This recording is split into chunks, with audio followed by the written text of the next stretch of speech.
Are there other planes of existence? Absolutely.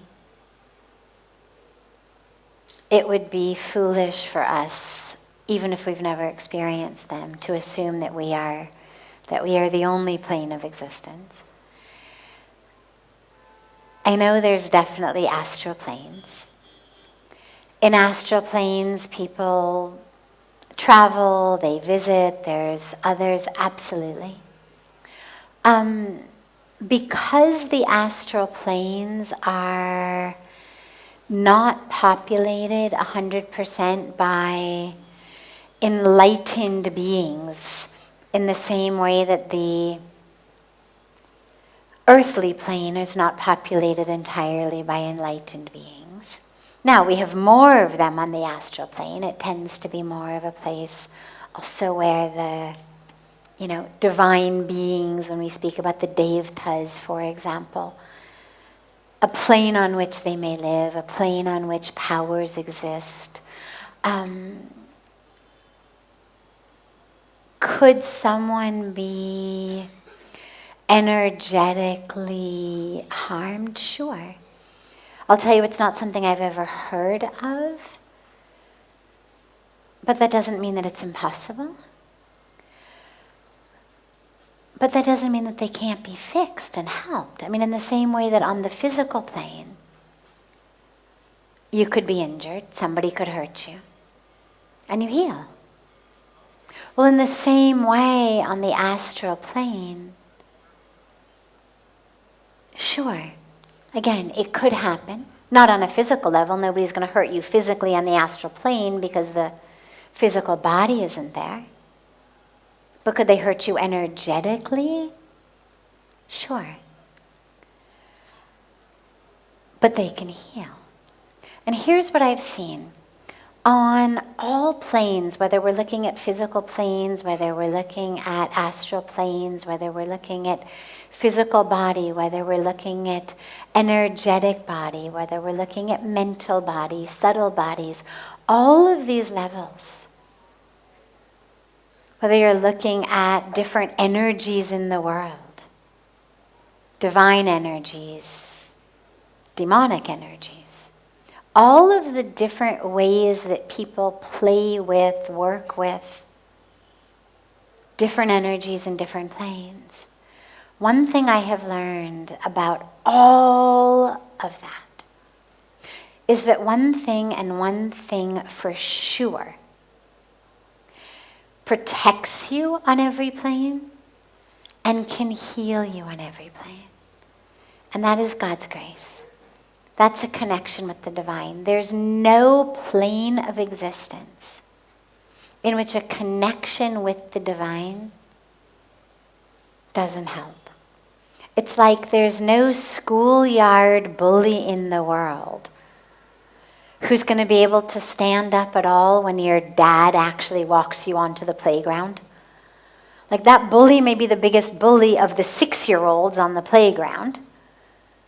But when your dad shows up or the school principal shows up on your arm to the playground, the schoolyard bully is nowhere. And so in the same way, rather than getting stuck on all of the different layers and levels that are not ultimately the place where we're trying to go, focus more on that place we are trying to go, which is the union with God. I mean, moving around, visiting on the astral planes is really just like a level above moving around on this plane of existence. In either case, you're stuck with the story that you're telling yourself about your body on this plane. So on the physical plane, I'm telling myself a story about I am this, and here's my history, and here's this, and here's that. And on the astral plane, I'm telling myself a story about my astral body and where I'm going and who I'm meeting and who I'm connecting with. And on some cases, it's a very beneficial plane. I know people who connect with beings who help them.